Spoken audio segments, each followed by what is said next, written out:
Hello, everybody. Welcome back to our channel, Our Scientology Stories, Peeling the Onion. My name is Mark Fisher, and I'm going to bring in right now my co-host, Janis Gillham Grady. Hi, Janis. How you doing? Hi, Mark. I'm good, and I'm ready to keep peeling that onion.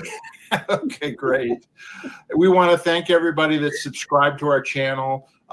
We've only been doing this for a few weeks, and we've had quite a good response, actually. But if you haven't already subscribed, please click that like button and subscribe, because it helps us get the message out to more and more people. So we really appreciate it. If you haven't subscribed, click on that subscribe button. You can get notifications as well when we have our next videos coming up, because we try and do at least one video a week, and we're going to try and do a live stream a week as well, where you can actually ask questions live. Isn't that right, Janis? Yes, it is. And I wanted to say I really appreciate the great comments we've been getting. It actually gets me wanting to do more and more. And I've spent hours over the last few days going through old photographs and putting them in order. And okay, I'm going to do this, I'm going to do that. And so it's really getting me enthusiastic here. So I'm enjoying the compliments. So thank you very much. That's great. Now, Janis, you had something you wanted to tell everybody to begin with, right? Yes. There were so many nice comments about my doggies. I took them to the groomer yesterday for a spa day, and this is how they look when they came home. Aren't they beautiful? They're ready for a date. They're ready to go out on the town. All they need is a couple of chicks to go with them. And which one's Rocky and which one's Moose? Moose is on the left. He's the brown one, and Rocky is the black one. Rocky is 1.5 years older than Moose. Moose is nearly 2 years old. Okay. Well, my Misha's out looking for dates too. So, maybe they'll hook up one day. That's my Misha right there. Yeah. That's after she came back from the groomer one time. They put a bandana on her, and I think she's really cute. So yeah. Lucky she didn't get a tie like the boys. No, I'd never seen that before. I thought that was really cute though. Yeah, I did too. Okay, so that's that. So Janis, tell everybody what this is. What's this video going to be about? Okay, this is part 3 of the LRH or Commodores Messengers, and what I'm going to cover here is pretty much 1972. I have covered part of this when I had an interview with Aaron Smith-Levin, but this has got photographs, and I'm going to go into once again who the messengers were at that time period and different things that happened with the messengers over that time period. It's not where we're always with LRH, but different things in our life that also happened. Okay, great. Well, we put together a slideshow here, and I'm going to go ahead and pull it up right now. Okay. And that's the beginning, and we'll go to the first slide. Okay. All right, so this is just to reorient people. Remember, at this time period, there were just 7 messengers. On the right there is Clarice Barnett. That's Shelley's sister, Shelley from Where's Shelley? Mm-hmm. So that's her older sister. Okay, go to the next one. Okay. Okay, so there's Claire, myself, and Annie. So that's 4 of the 7 messengers. All right. And then on the left is my sister Terry, and in the middle is Molly McBride. But there's Annie, so she gets a photograph twice in this group. Okay. So that's 6 of us. Ready for the next one? Ready for the next one. And wow. that's Doreen on the right. And she's with L. Ron Hubbard, right? Yeah, with L. Ron Hubbard. You can even see engraved on the e-meter is LRH. How old do you think she was there? Doreen was probably 14. 14? And then she later married your older brother, correct? She married my brother, and it was Doreen Smith, and then became Doreen Gillham. Got it. Okay. Yes. All right, next. All right. So this is the Apollo. Now she's all white. This is where we lived. She's got her dress flags on. And we would always put on the dress flags when we had open house. That meant the locals in the port could come down and get a tour of the ship. Much more beautiful ship when it's white. Oh, yeah. Yeah, rather than the black. Yeah. Yeah. And the rust. And the rust. Well, even when she was white, she got a lot of rust, but we had to keep up with it. Got it. A lot of work. But anyway, the the locals would come aboard and have tours. And even with the tours going on, the Commodore, L. Ron Hubbard, would be sitting in his research room and business would go as usual. So, of course, the messengers would be running back and forth, or he might even be out on deck taking a walk or looking over the side as people are down below. And someone asked in the comments a few interviews ago about what did people think, or were there rumors about this old man with these young girls? Well, yes, there were rumors that went around, and the public relations officers would always have to address that. And their short story was that we were the children of people who worked and lived aboard the ship. Now, to a degree, that was correct for most of the messengers, except my sister and I. We did not have our parents on board. Right. The other messengers at this time did. Oh, no, Clarice did not have her parents on board either. They'd never come to the ship. But you also had Mary Sue or somebody as your guardian or whatever, right? Yes, Mary Sue was my sister, brother's not my legal guardian. And later on, as we got older and there was more kids on the ship, we all had to get minors mates because we were minors. And what's a minor's mate? A minor's mate is our legal guardian. I see. And they had to get signed letters from our parents that they were responsible for us. And I had 2 different sets at different times. But Greg and Sandy Wilhair were my last minors mates before they left the ship. But by that time, I was 18 by the time they left. Okay. So, let's go on to the next one. All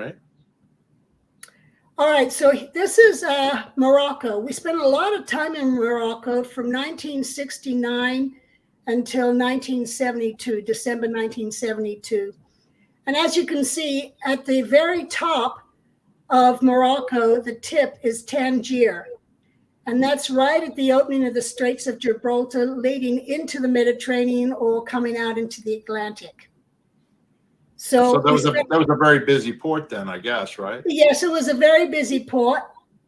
And so we actually would go up and down the coast of Morocco, like go Tangier, we go down to Casablanca, we go down to Safi, and then to Agadir. And then from Agadir, we might go over to the Canary Islands, or we'd go up to Madeira. And then we'd go back up the coast of Morocco, and we'd go to Cadiz, or we'd go up to Lisbon in Spain. Okay. Let me ask you a question. I'm going to go back that one slide. Yeah. What was the reason? Why was Hubbard, or why did he want to be in Morocco, or why were you guys cruising up and down Morocco? It was a safe port for us. At the time, there was a point where, once again, we weren't allowed in Spain, or because of Hubbard. So we were going back and forth between Morocco and Portugal until a mission was done to Spain in order to get it so we could go back to Spain, and that opened up a few more ports for us. And we were able to go to the Canaries because they were Spanish territory, and we always had Madeira. But that's the main reason, is there was a lack of where to go. Okay. And when we would go to the Moroccan ports, merchants would come down to the dock with their ware, and they would sell rugs, and they'd sell little brass teapots and different things like that. Now, on the ship, we had no need for any of that stuff, but the crew went down and they'd get a few knickknacks or so forth, but we weren't big buyers. But I do remember the Commodore going down there once, and he brought a brass trash bin for his office and just kind of looked at everything. And as you go by, you smell hashish from, from stand to stand, you'd smell hashish. But generally they were, the crew would go down there and look at things, but we weren't the big buyers. So they would wait more and get a lot of business from the cruise ships. Okay. While we were in Morocco, a mission was sent out to try and find a land base for us. And it was a choice between a location found in Agadir and one in Tangier. Personally, I like the one in Agadir, and I tried to talk the Commodore into buying the Agadir one because it was right next door to the horse riding stables we used to ride at. So I had an alternative motive there on why that one. But he ended up buying an old college in Tangier on the airport road. So you just drive from the dock down the airport road, and on the way to the airport, there was this property here. And how did you use them? I mean, what's that building on the left and what's on the right? Well, our first use of this property was for Outer Oak students. At that time, we had a lot of students coming in for executive training, and the ship became too overcrowded. So those coming for the organization executive course, the OEC, they ended up being sent here to TRC to get through that course before they came back to the ship for the FEBC, the Flag Executive Briefing course. Was that when? Go ahead. That way we were able to deal with more students coming out by having them stay here. Was that when Jay Hurwitz and John Horwich were running the executive training, or was that later? This was around that time, yes. Okay. Now they were famous for that. Yeah, they were. There was also a time when this was used for translations. So we had translators come in from all over the world to translate L. Ron Hubbard's materials, all his different tapes and books and so forth. And so the translators all lived there before it was moved up to Denmark. And then there was a point where all that kind of fizzled out and Denmark moved. And you can go on to the next, and then I'll carry on with what I was going to say. Okay. I was going to ask, can you hear me okay? Yes. I was going to ask, since you were in Morocco, what language do they speak there, and how did you guys communicate with the locals? Well, they spoke Arabic, and many spoke French. Okay. And I only spoke English, but I knew how to swear in Arabic. So that helped me many times. And sometimes I was stuck because I was not going to use my swear words. And so I used a lot of hand motions, but we managed to figure it all out. There wasn't a problem communicating. Okay. Yeah. So this is these are terrible pictures of the Transport Relay Office. It was called TRC, but they're what I had. Now, the building on the left, later on, when we moved there as messengers, that was external comm, and I'll come back to the story on that. Okay. You want me to the next one? Yeah, go to the next one. All right, that's a little better. Okay, you can go to the next one. Okay. All right, now, this here is our original crew or staff that were at TRC. And there's a mix here of the LRH chauffeur, who was Moroccan, and some Moroccan staff. And can you see my mouse? I can, yeah. You're okay. Okay, good. All right, so here, this is one of our crew members. That's Jerry Rice. Which one? Oh, no, I can't see your mouse. I thought you said your mouth. I thought you said your mouth. No. So the people standing in the front, the three gentlemen in the middle are from the crew on the ship. Is that and then the guys in the suit and ties?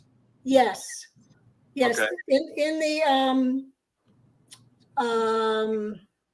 the suit and tie, I think that's Lee Farrell. Okay. And to the left of him is Jerry Rice. And to the right is Bill Lawrence. Okay. And Bill Lawrence is the woman next to him is Jean Tidman. That's Annie's mother. All right. And she is holding a baby. While we were on the ship, Jean got pregnant. And so she was sent to TRC in Tangier, where she had her baby, Jackie Sue Tidman. Okay. And then next to her in the little white jacket is Donna Tidman, Annie's younger sister.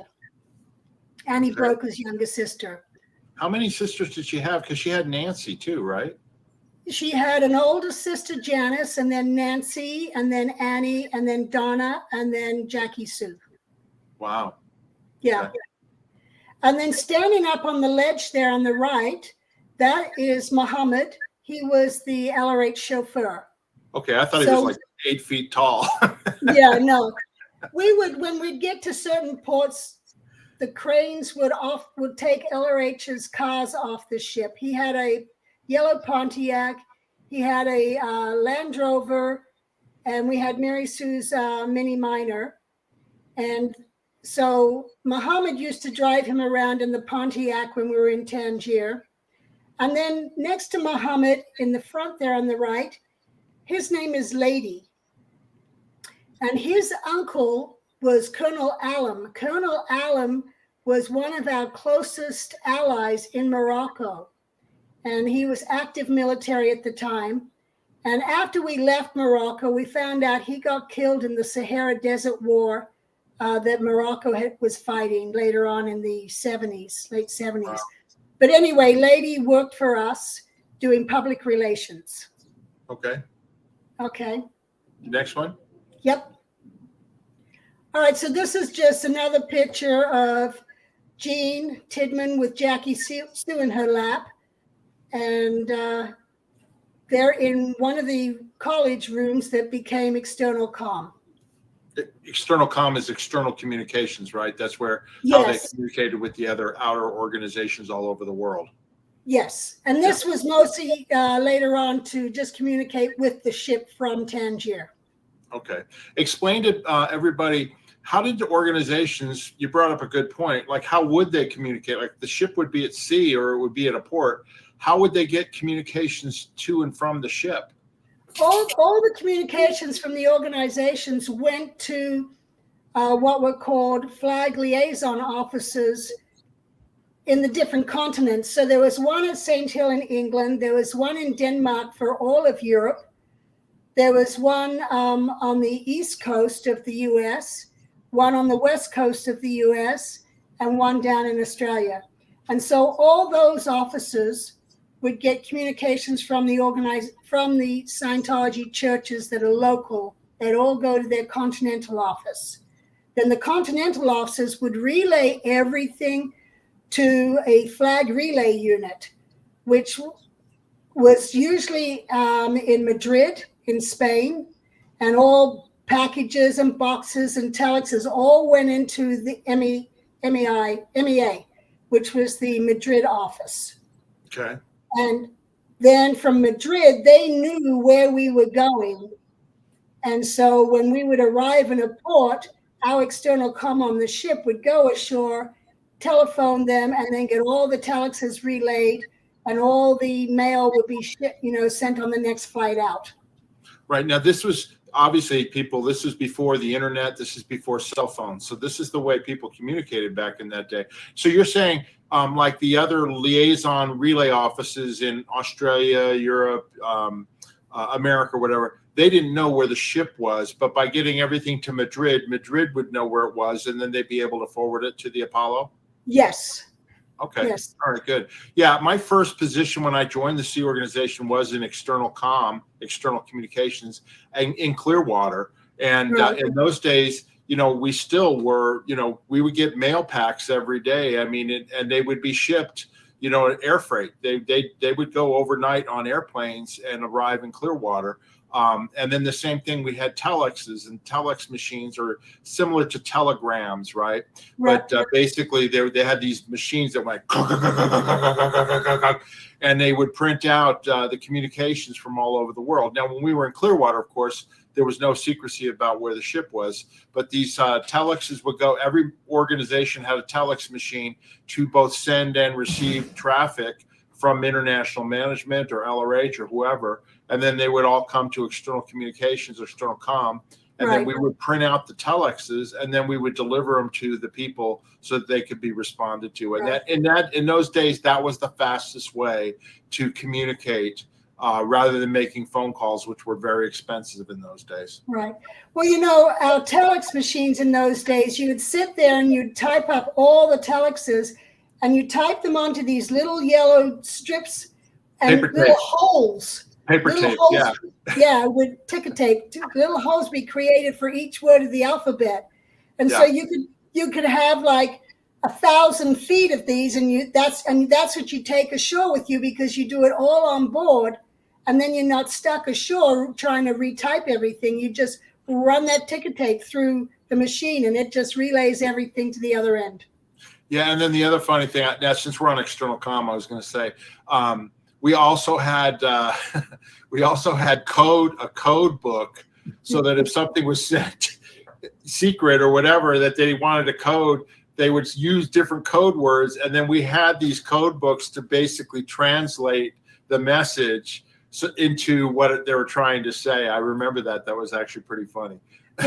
Sometimes we used the code books, or we had a list which had all the different codes that go with the things, or we used dictionaries. Yeah. And you'd look the word up in the dictionary, and then you would just give numbers, as in page 428, and then you put a slash, and it'd be 8, as in the 8th word down. Oh my God. Yeah. That's funny. Yeah, so that's how we communicated back in the day. Now, I will say this, that when I first got in external comm, this was in 1978, Foster Tompkins, a guy named Foster Tompkins, was the in charge. He was the external comm aide, as they called them. And he was just starting with computerization. We had Texas Instrument, little self-contained little units that we could take those telexes and then word process them and print them out. And that was the beginning of computerization in Scientology. Right. Okay. You ready to go back to the... Ready to go back to the photos. Right. Okay, hold on here. All right. There we go. Okay, right, so next one. Okay. All right, now, in Tangier, LRH purchased a villa. This is not the villa he purchased, but it kind of gives you an idea of the flowers, the green grass, the palm trees, the white building. And so he purchased this villa and decided that he was going to take a 3-week leave of absence and go stay at his villa with Mary Sue. And the villa, well, it was beautiful. It had peacocks in the backyard. It had flowers. It had an aviary of birds. And the ship's crew had been building an auditing room for him out on the patio and soundproofing that, so that when he moved there, he had a space that was soundproofed and could audit in. Okay, let me ask you a question. You just brought up. Okay, he bought the villa or whatever, right? Yes. How would LRH, or how would L. Ron Hubbard, how would he handle his money on the Apollo in those days? Like, how would something like that be bought? Did he have people that did that, or how did that work? Yes, Vicki Livingston was the LRH accountant, and she's the one who worked with the publication orgs and Bridge in order to make sure that 10% on all book sales was sent to LRH. And any source of income that he had, she was the one that chased it up and made sure it was banked. And then any expenditures he had, she made sure the checks were cut to cover that. Right. And then I don't know about in those days, but later years, I remember all the Scientology, the Sea Organization reserves and accounts like that were like in Switzerland and Luxembourg and places like that, where, basically the money could be kept hidden and, authorities could not get to it. I don't know how it was back then when you guys were on right, the ship. but that's different accounts than LRH's personal accounts. And those were handled by the Sea Org Reserve, or there was different ones handled by Herbie Parkhouse in the Guardian's office at St. Hill. Right. Okay. Next one. Yep. Okay. All right. So while we were in Tangier, I have this photo out of sequence. But while we were in Tangier, the Commodore wanted 2 more messengers added to the 7 that we already had.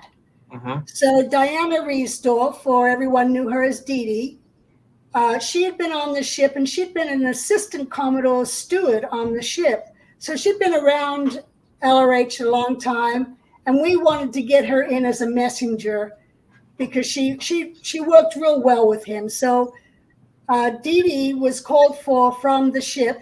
That 2 messengers were called for. Dee Dee was one of them, and the other one, she came with her. Her name was Chris, but she didn't make it as a messenger when we were in Tangier. So Dee Dee only is the one that lasted. But at this point, when Dee Dee was called for, Shelley wanted to come because Shelley was on the ship at that time, and she'd wanted to come, and she was upset that Dee Dee was the one that got to go instead of her.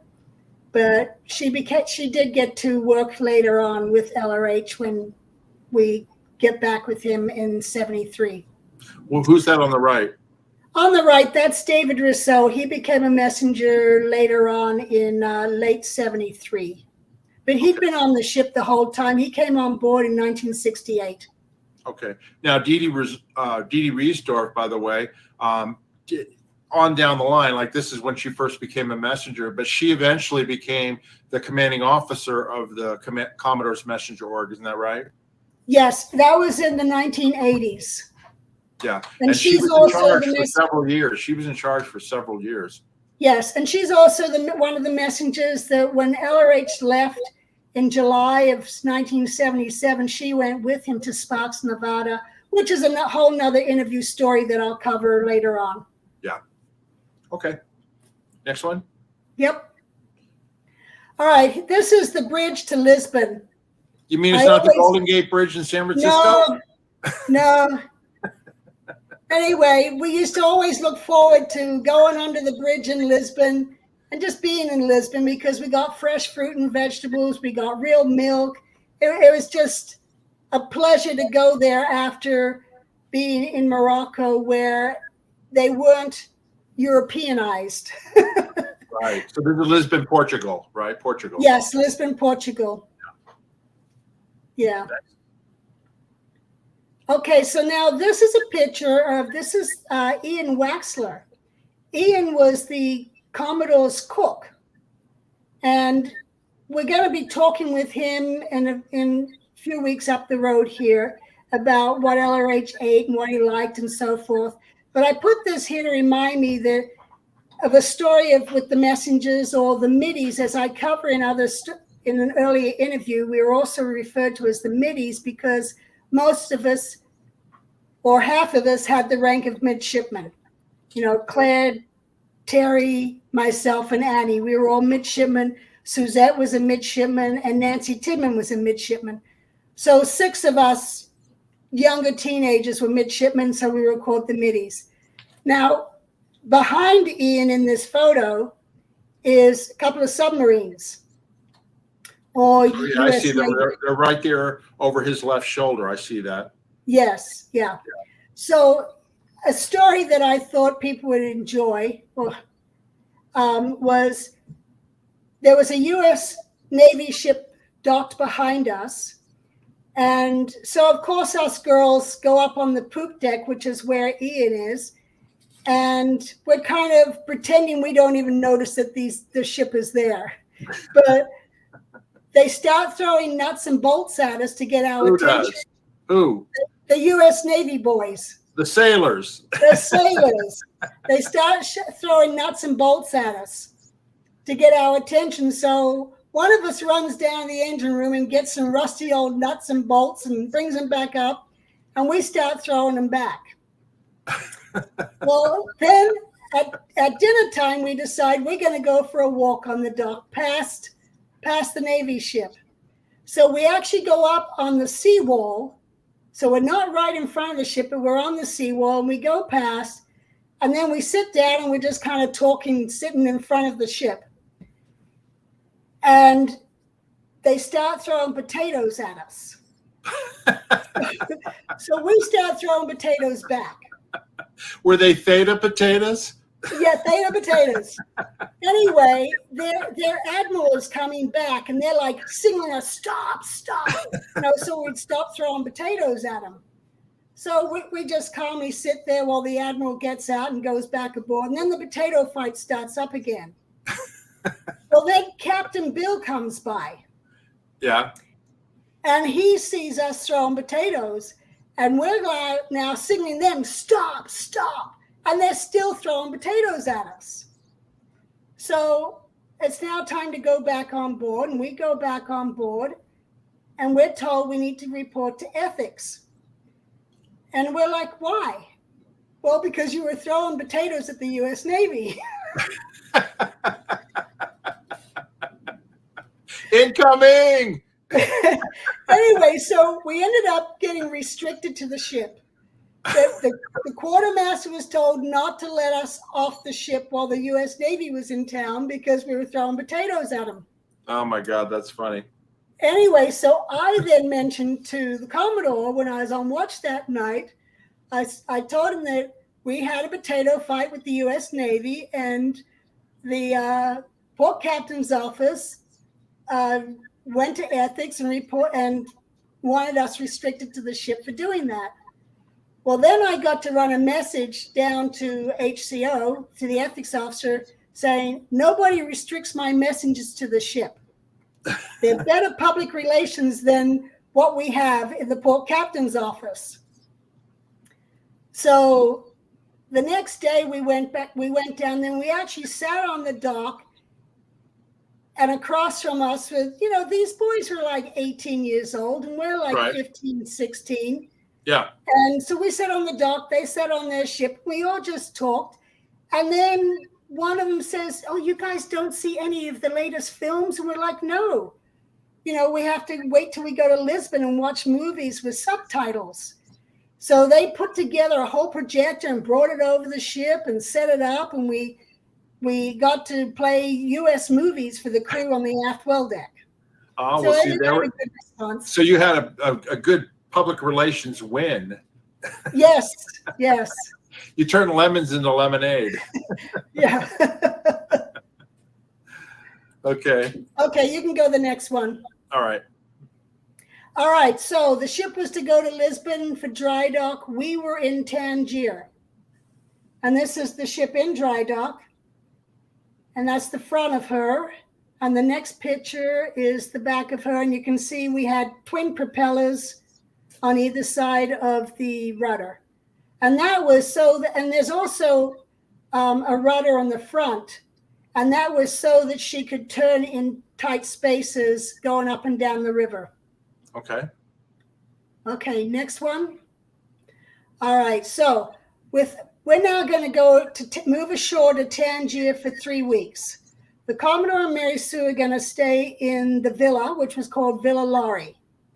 And the Messengers were going to stay at TRC at that college that I showed you pictures of before. Right. And we then decided, well, how are we going to get back and forth between the villa and TRC or to the ship or go to town? Because we're way out in the airport road in the country. So we borrowed motorbikes from some of the crew on the ship. And the next picture is Dusty Rhodes. Well, who are these two people here? That's Claire and Terry. Claire's on the left? Claire's on the left and Terry's on the right. Uh-huh. And that's just a mini bike that a local had in Safi.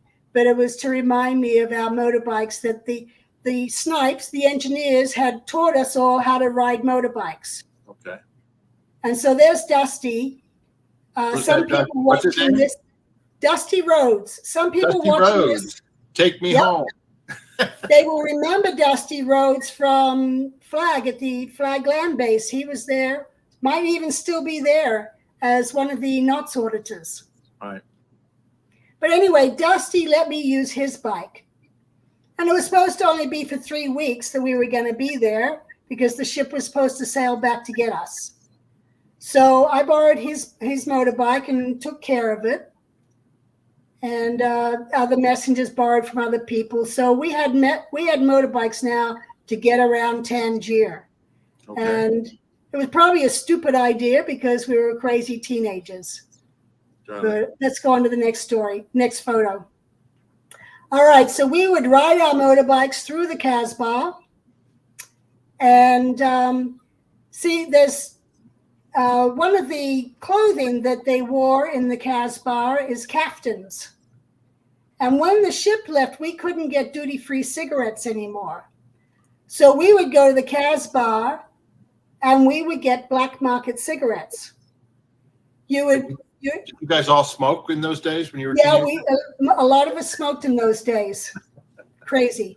Yeah. Anyway, you would look for someone sitting down with the fattest caftan.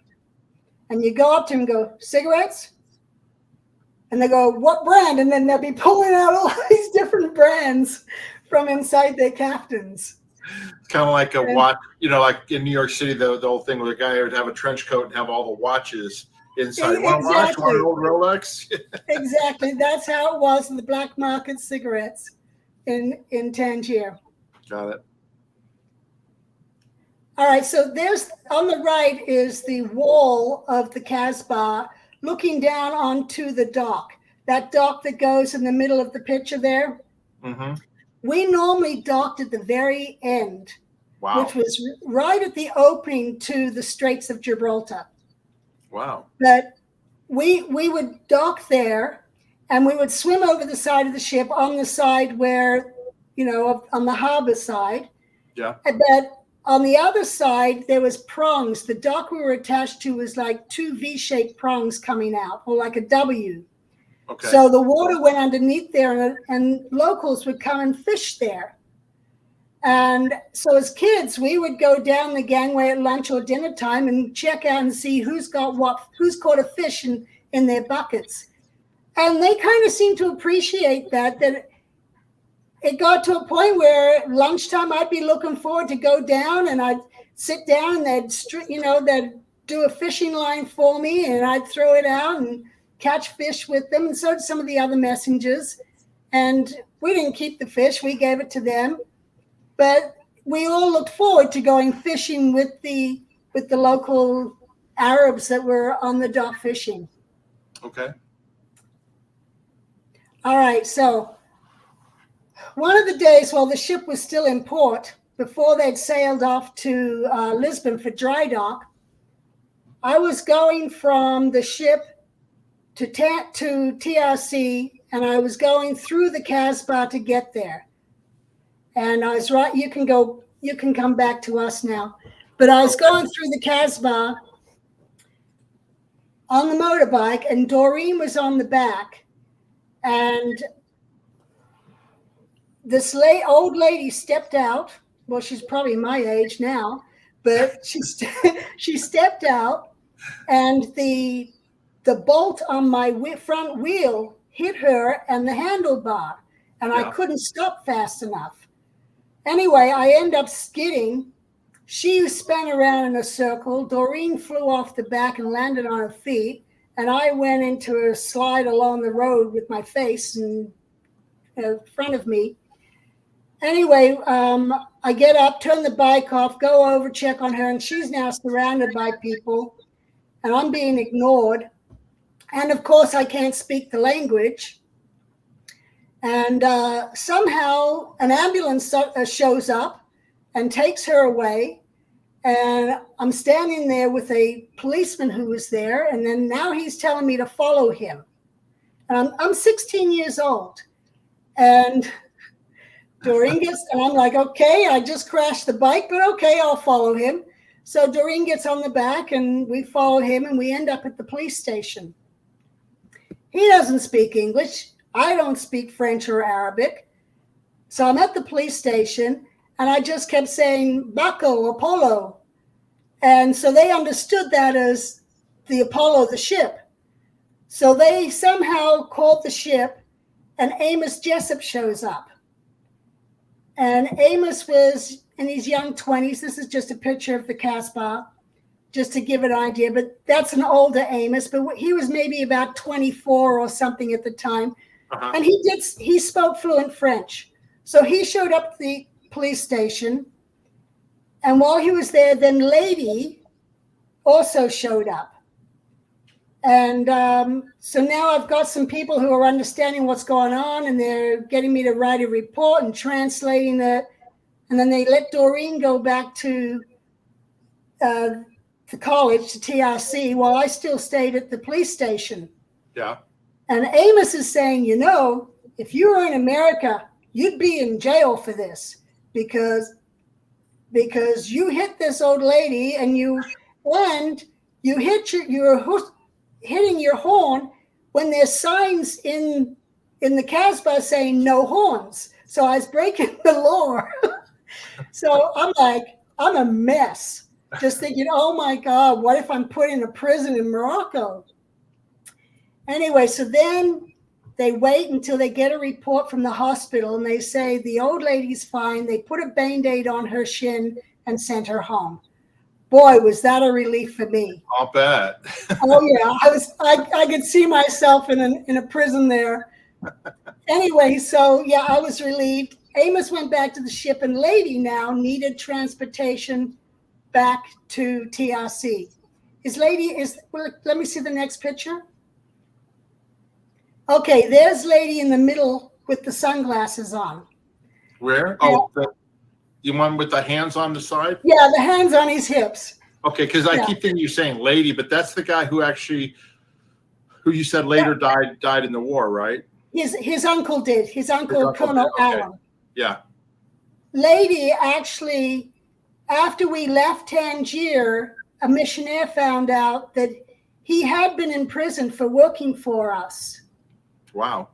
And the way he got out was one of the prisoners in there, when he was finally, the prisoner was released, they went to Colonel Allen and said, lady is in prison. And so he was able to get out that way through Colonel Allen. But anyway, so lady was at the police station with me, and now he needed transportation to get home. So I'm like, well, you can ride on the back of me. He was scared of bikes. The whole way home, he held on to me with his head tucked into my back. And I'm like, lady, you need to tell me how to get home from here. So he just poked his head up a little, turn left, and then put his head back down. Anyway, we finally got home. Got it. Let me ask you a question. So when something like these stories, like when you guys are out running motorbikes and having adventures in Morocco, would you guys ever tell L. Ron Hubbard in terms of what happened, or would he ask about, hey, how was your day off and what did y'all do, or would he ever hear about these stories? Okay, good question. This particular one, it was reported to him that I'd gotten in an accident, and he ordered I had to do conditions for creating a shore flap. And then I had to get sec checked on motorbikes. So I had to get sat down with an e-meter and questioned on any overts or withholds I had regarding motorbikes. Yeah. And then Fred Hare later became Mary Sue's assistant for Snow White. Okay. But in these days, Fred was with us, and he also spoke fluent French. But Fred, the Commodore knew Fred had been a biker, knew motorbikes and stuff. So I was assigned to retrain riding motorbikes under Fred. So Fred had to check me out on every part of a motorbike to make sure I fully understood the whole function of a motorbike. And then he had me jumping wood and bricks, and he'd do all sorts of maneuver, put out all sorts of things for me to practice my maneuvering and skidding and this way and that way. And then at the end, he says, okay, go out into that field to do some dirt riding. Yeah. Well, I go out in the field, and he'd forgotten it had rained the night before. Oh, my God. Anyway, so I end up stuck out there with mud between the mudguard and the wheel and having to drag the bike back and trying to dig the mud out. But anyway, I got through it all, and then I was allowed to ride the bike again. I got it. But no, I wanted to ask you, like, would you guys chit chat with LRH about what you guys did, or like when you were on watch, would he ask, hey, how was your day off, or was it all just business and working? No, he would ask. He would ask. He knew our different likes. He knew, I was a swimmer. He knew Lois was a swimmer. He asked different things, or what we did, or who we hung out with, or he did ask. How about would he tease you guys? Would he joke with you? I mean, what was the banter like? Was it like, he was the boss, but I mean, like, could you tease each other, or what was it like? There were times, he would tease us, or one time he was having to do an exercise for his hand, Mhm. and he would get a newspaper and he'd pull it up like this to get the muscles really working. And then he'd do arm exercises, and we'd have to hold our hands like this, and he would push our hands, and we had to, hold our position while he pushed on us. And we're young kids, and he'd be pushing us backwards and laughing. Come on, really put your weight into it. Yeah, so he would do things like that. Okay. All right, back to the slides. All right, next one. All right, so that was a ladder going up to the roof at TRC, and that's storing their dough.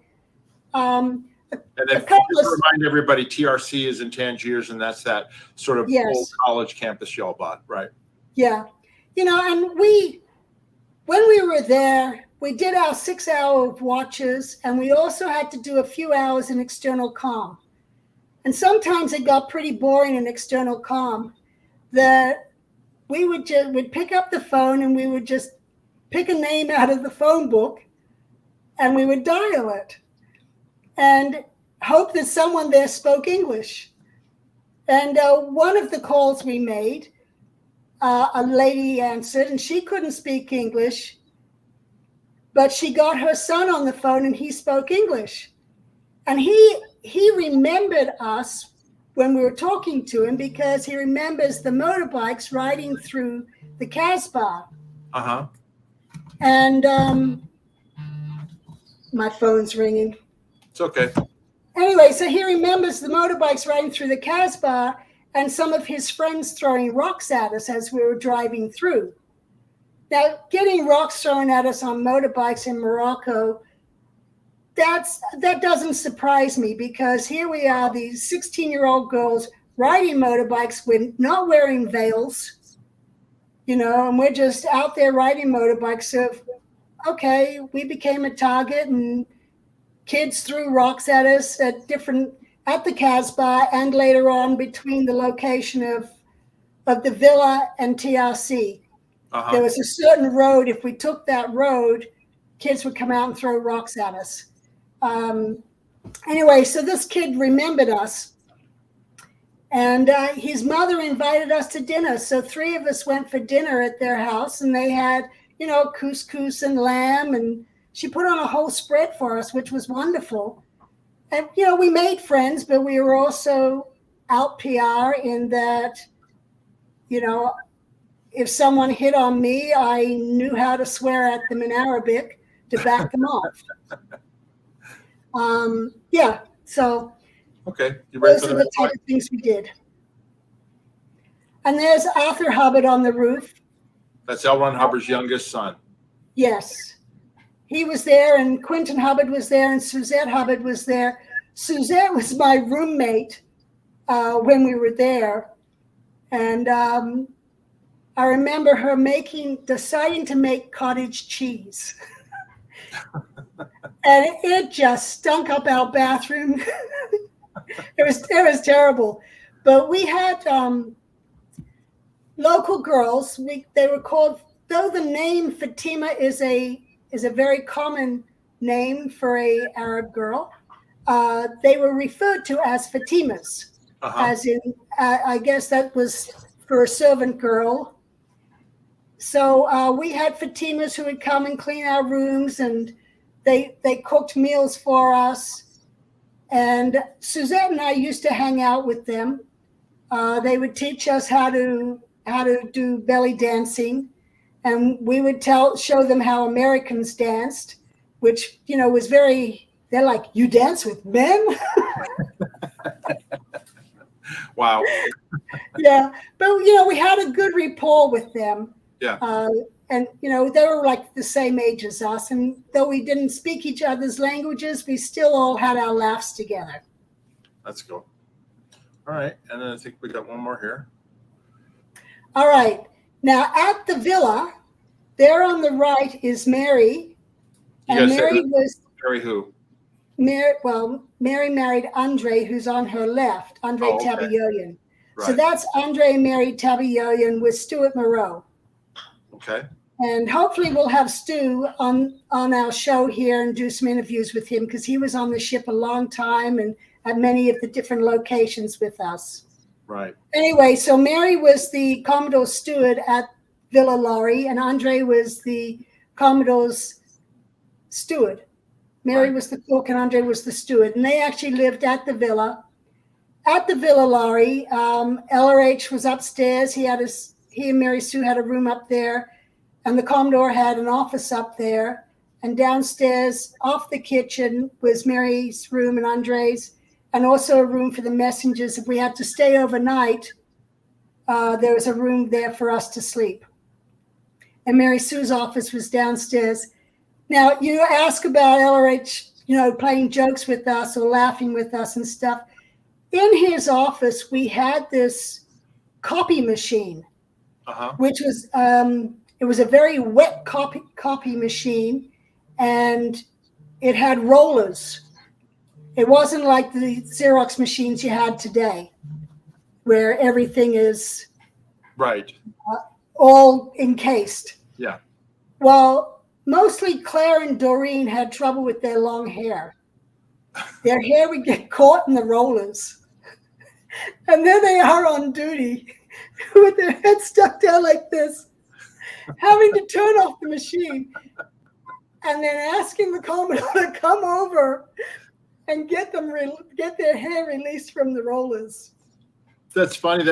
That's similar to like my ex-wife, Julie. She had long blonde hair down below her butt, and she told me one time her hair got caught in a shredder and she had to trim her hair finally because they couldn't get her hair out of the shredder. They had to cut it out. Yeah. Yeah. Well, the same thing. They had to get scissors to cut the hair out of the rollers of the copy machine. Yeah. Wow. Anyway, when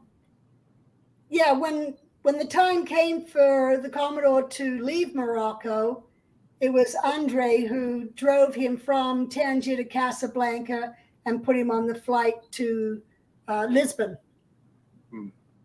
Okay.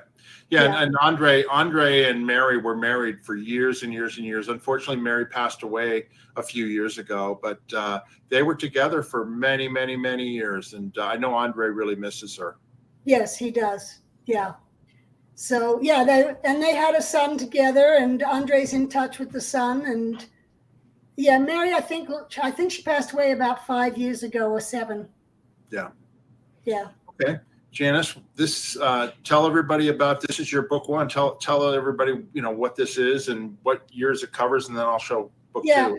So this is my first book, and that covers from my birth into Scientology, and then going through Scientology in Australia and the ban of Scientology in Victoria, going to St. Hill as a kid, and then going to the ship at the age of 11 years old.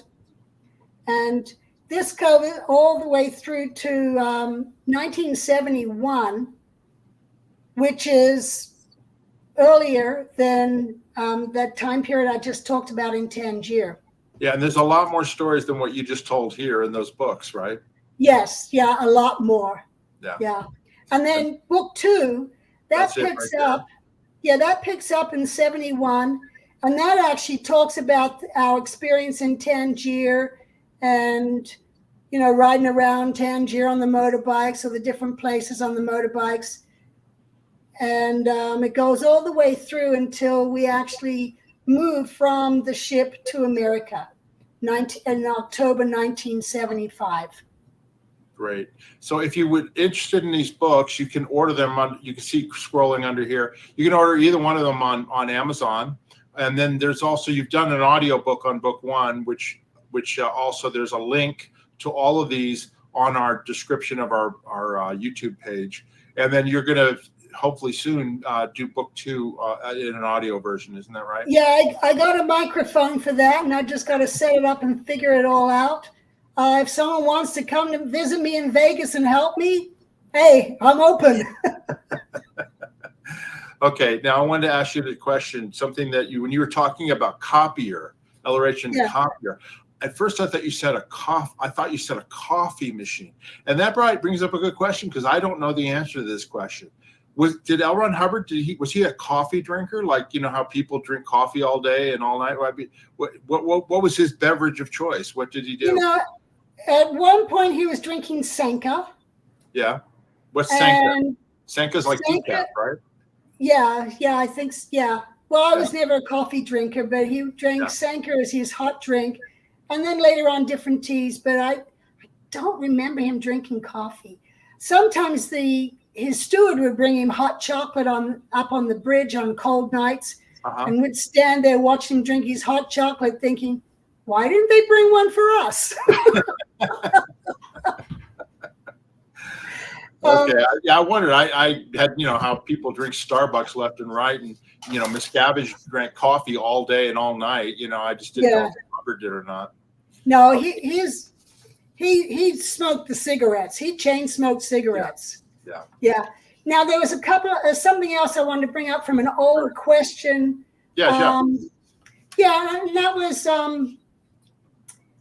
you know, when wherever the Commodore went, if we weren't on a message run, we were by his side pretty much. But we also, besides running messages, you know, we'd find people and do investigations and that type of thing. But we also, when we'd be walking around the deck, if there was someone coming towards him that we knew was new and he didn't know who they were, we would tell him. And so when he got to them, he would say, "Oh, hello, Frank. Good to meet you." And they're like, "Wow, how did he know? How did he know my name is Frank?" You know, but that was because that would have blown Frank away. Absolutely, I understand. Yes, we knew everybody on the ship, and we had to make sure we knew who it was, right? Because you don't want to say, "Oh, I don't know who that is." But every time a new person came on the ship, the quartermaster would send a message up to us to tell us so-and-so's come aboard. So we used to tell the Commodore that person had arrived, and he said, "Well, go welcome them aboard for me." So it then got to a point where we just automatically welcomed them aboard. We heard that they'd come aboard, we go down, the Commodore welcomes you aboard, and then even if he was sleeping, and then we would tell him later on, so-and-so's just arrived on the ship and we've welcomed them aboard. And then if someone was leaving, we would also do the same thing. The Commodore wishes you good luck and Godspeed on your trip. Wow. Yeah. Yeah. Okay. All right. So he knew everybody coming and going. That's great. Yeah. I wanted to remind everybody, if you've enjoyed our video, please subscribe to our channel. We have lots more stories. There's also existing videos up there that you might enjoy. You know, really appreciate anybody who's already subscribed, but if you haven't, please do so. And also click that like button. It's really easy. Click it. It helps us get the message out to other people. And then the other thing I wanted to mention, Janis, is you got questions? Ask in the comments section. We read them all. We go through them. And if we can't answer directly, you know, when we respond to the comments, then we'll try and hold them for the next video that we do. Right, Janis? Exactly. And as I said, we've had such wonderful comments. They're very appreciated. And, you know, as I said, I've even taken notes and I've answered some of those, and some other questions. I will answer them in future ones as we touch on those different subjects. That's right. And also, we've had a lot of people reach out, you know, that are watching our videos, and like old Sea Org members, old Scientologists, people who are no longer in, and they're enjoying the photographs and the history that you're sharing with everybody, Janis. Yeah, some have even said it's therapeutic, so I'm happy to help. Yeah, it's, you know, it's peeling the onion, and the reason that we do it, not the left hand doesn't know what the right hand was doing in Scientology, unfortunately. You could be working in an area and you had no idea what the other person was working on. And hopefully these stories will actually fill in some of the holes that people may not know, you know, the information of what was going on at the time. So we're going to be doing, like you said, we've got other people that they're surprised that we're going to be interviewing, people that you're going to be surprised that we've gotten to agree to do interviews. And I think everybody will enjoy that, but we'll get onto that soon. And also we're going to be doing another live stream soon as well, so you can ask your questions directly to us. Do you have anything else, Janis, you wanted to say? No, I've enjoyed this. So yeah, as Mark said, subscribe so you know every time we're going to be releasing new videos. Thank you very Fabulous. much. Okay, everybody, we want to say thanks very much and bye-bye. We'll see you next time. Bye.